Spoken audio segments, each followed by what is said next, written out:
Hello வணக்கம் மக்களே. இன்றைக்கி நம்ம ஒரு சின்ன கூட்டாஞ்சோறு சிக்கன் ஃப்ரை பார்க்க போகிறோம். அதுக்கு தேவையான பொருட்கள் ஃபஸ்ட்டு பார்த்துப்போம்.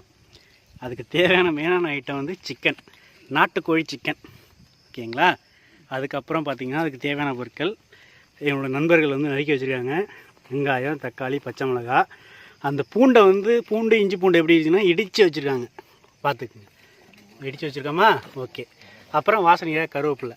மொத்தம் இந்த ஐட்டத்தை வச்சா நம்ம சமைக்க போகிறோம். அது எப்படி நம்ம பார்ப்போம். அடிஷ்னலாக கடைசியில் இப்போ பார்த்தீங்கன்னா சிக்கன் ஃப்ரை பண்ணுறதுக்கு ஃபஸ்ட் நம்ம வந்து எண்ணெயை வந்து ஊற்றுறோம் வானலில். ஓகே, எண்ணெய் தேவையான அளவு எண்ணெய் வந்து ஃபஸ்ட்டு ஊற்றிக்கிறோம். நம்ம எங்களோட சீஃப் குக்கு வந்து ஃபஸ்ட்டு ஆயிலை ஊற்றிட்டார். அடுத்தபடியாக அந்த எண்ணெய் சூடாகிற வரைக்கும் நம்ம காத்திருப்போம். கடுகு இப்போ எண்ணெய் சூடாகிடுச்சு, கடுகு போட்டாச்சு. கடுகு நல்லா பொரியுது. அடுத்தது கொஞ்சம் சுவைக்காக கருவேப்பிலை, அப்புறம் வெங்காயத்தை நம்ம டீம் தள்ளிகிட்டு இருக்காங்க. நம்ம டீமு வெங்காயத்தை நல்லா தள்ளிட்டு வெங்காயத்தை வந்து நம்ம வந்து நல்லா வதக்குறோம். இப்போ இது வந்து கூட்டாஞ்சோறுங்கிறதுனால நம்ம எல்லா பாத்திரமும் வீட்டிலேருந்து எடுக்க முடியாது. அதனால் இயற்கையாகவே ஒரு குச்சை வச்சு நம்ம அந்த வதக்கிட்டுருக்கோம். பார்த்திங்கன்னா நல்லா தெரியும் உங்களுக்கு. வெங்காயம், பச்சை மிளகா, கருவேப்பிலை, கடுகு எல்லாம் நல்லா வந்து எண்ணெயில் வதங்கிட்டுருக்கு. இந்த வெங்காயம் வந்து பொன்னிறமாக வதங்குற வரைக்கும் நம்ம வதக்கணும். ஓகே. பொன்னிறமாக ஆனதுக்கப்புறமா நம்ம தக்காளி. எங்கள் மாஸ்டர் குக் வந்து சில அட்வைஸ்லாம் கொடுக்குறாரு பாருங்கள். வெங்காயத்தை வதக்கிறதுக்கான ஒரு விதிமுறைகளை அவர் வந்து சொல்லிக்கிட்டு இருக்காரு. வாழை வெங்காயம் வதக்கும் போதே உப்பு போடணுமா?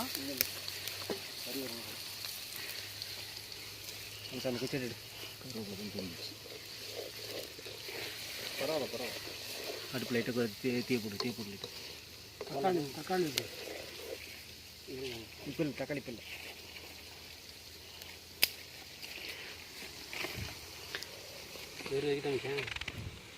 ஒரு சிறந்த முறையிலான நாட்டுக்கோழி ஃப்ரை வந்து இப்போ ரெடி ஆகிட்டுருக்கு. வதங்கிடுச்சு. இப்போ நம்ம வந்து அதில் தக்காளியை ஆட் பண்ணுறோம்.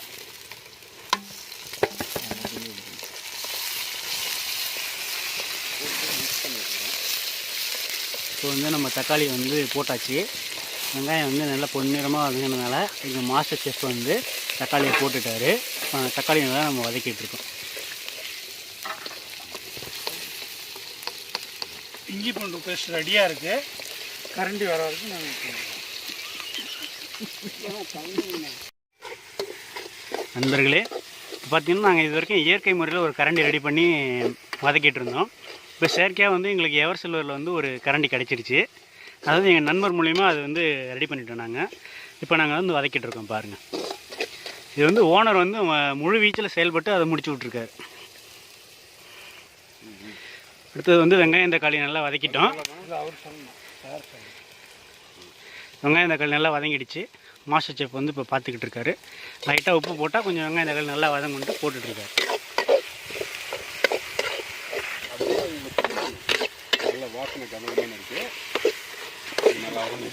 பார்த்தீங்கன்னா அந்த வெங்காயம் தக்காளி கறியை செலுத்தியாச்சு, கறியை உள்ளே போட்டாச்சுன்றது.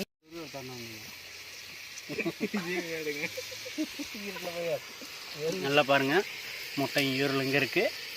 கறி ஏற்கனவே போட்டாச்சு, நல்லா வதங்கிட்டு இருக்கு. அது கொஞ்சம் நல்லா வதங்குறதுக்காக எங்கள் சீஃப் குக் வந்து கொஞ்சம் உப்பு சேர்க்குறாரு. மழை சாரல் மாதிரி தூவுறேன்.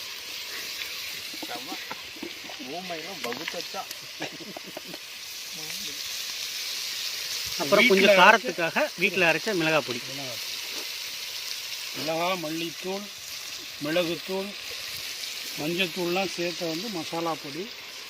இதனோட சுவை வேறு லெவலில் இருக்கும். நீங்கள் சாப்பிட்டு பார்க்கலாம். இதில் ஹைலைட்டே வந்து எங்கள் அடுப்பு அமைஞ்ச விதம் தான். இந்த கல் பார்த்திங்கன்னா வந்து அவ்வளோ ஹீட்டை தாங்கும். எங்களோட ஓன் மேனுஃபேக்சரிங்கில் வந்து மிஸ்டர் சுந்தரபாண்டியன் அவருடைய ஃபேக்ட்ரியில் மேனுஃபேக்சர் பண்ணப்பட்ட கல் இது. அந்த கல் வந்து எவ்வளோ டெம்பரேச்சரான ஹீட்டை வேணாலும் தாங்கும்.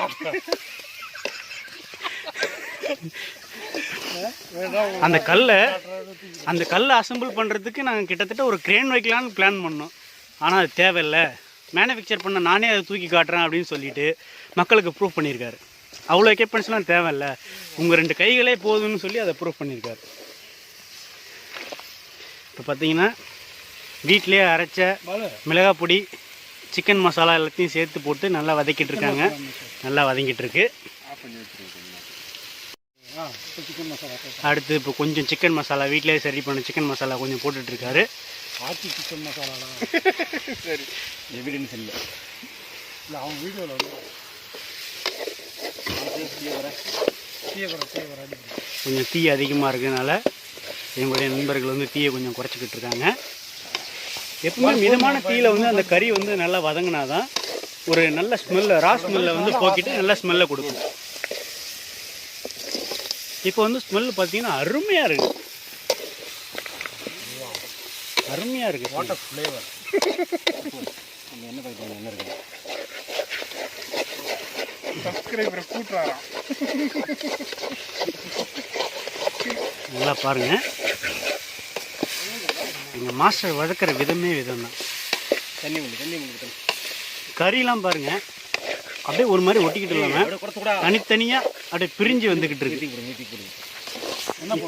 போடுங்க. பார்த்தீங்கன்னா அது நம்ம முட்டை ப்ளஸ் வந்து அந்த ஈரலை வந்து முட்டை ஈரலை எடுத்து அழகாக போடுறாங்க. மாஸ்டர் போட்டுட்ருக்காங்க.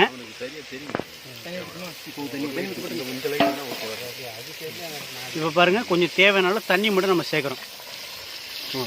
இது ஏன்னா அந்த கறி வந்து கொஞ்சம் வேகணும், அதுக்காக நல்லா வதங்கிட்டது. அப்புறம் அது கொஞ்சம் வேகணும். இதெல்லாம் மிக்ஸ் பண்ணி கலந்த உடனே ஸ்மெல் அப்படி இருக்கு. ஒன்று போதுமா மசாலா பாக்கி உப்பு காரம் மட்டும் செக் பண்ணுங்க. பார்த்தீங்கன்னா நம்ம வந்து ஏற்கனவே காரத்துக்கெல்லாம் சேர்த்தாச்சு. இப்போ கொஞ்சம் சுவைக்காக வந்து நம்ம ஆச்சி சிக்கன் மசாலா வந்து சேர்க்குறோம்.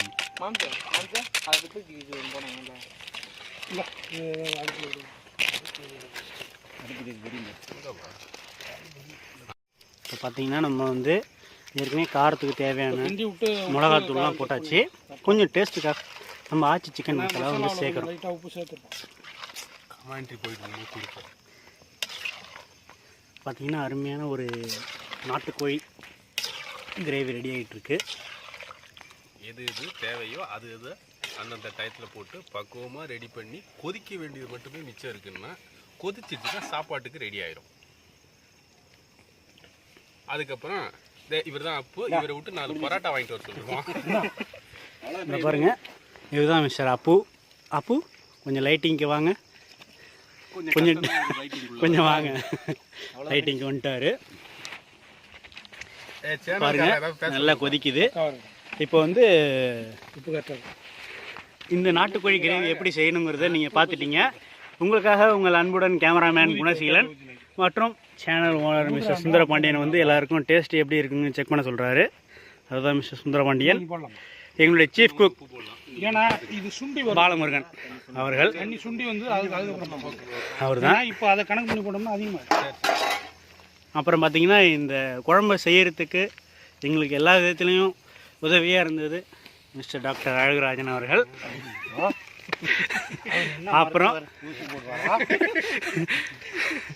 அப்புறம் மிஸ்டர் எங்கள் அண்ணன் திருவாளர் வரதராஜன் அவர்கள் எடப்பாளையம், திருவாரூர் வரதராஜன் அவர்கள் ஃப்ரம் எடப்பாளையம். அப்புறம் பார்த்தீங்கன்னா மிஸ்டர் எங்கள் சீஃப் குக் பாலமுருகன், பழனி பாலமுருகன். இது போன்று பல குக்குகளை செய்திருக்கிறார். ஆனால் இப்பொழுதுதான் வீடியோவில் வருவேன் என்று சொல்லியிருக்கிறார். கோழி மட்டுமல்ல, கிடைக்கும் எதை வேண்டுமானாலும் குக் செய்வதில் வல்லவர். நாங்கள் கட் செய்து விடுவோம். எதை வேண்டுமானாலும் நன்றி. இத்துடன் இத்துடன் உங்கள் கேமராமேன் குணசீலன். இப்போ பார்த்தீங்கன்னா எங்கள் சரௌண்டிங்ஸ் வந்து நாங்கள் எடுத்துக்கிட்டு இருக்கோம். இது வந்து கூட்டாஞ்சோறுங்கிறதுனால நைட்டு 9 மணி ஆகிடுது. அதனால் உங்களுக்கு எங்கள் சரௌண்டிங்ஸ் வந்து நாங்கள் காட்டுறோம், நல்லா பார்த்துக்குங்க. வண்டி வந்துருச்சு.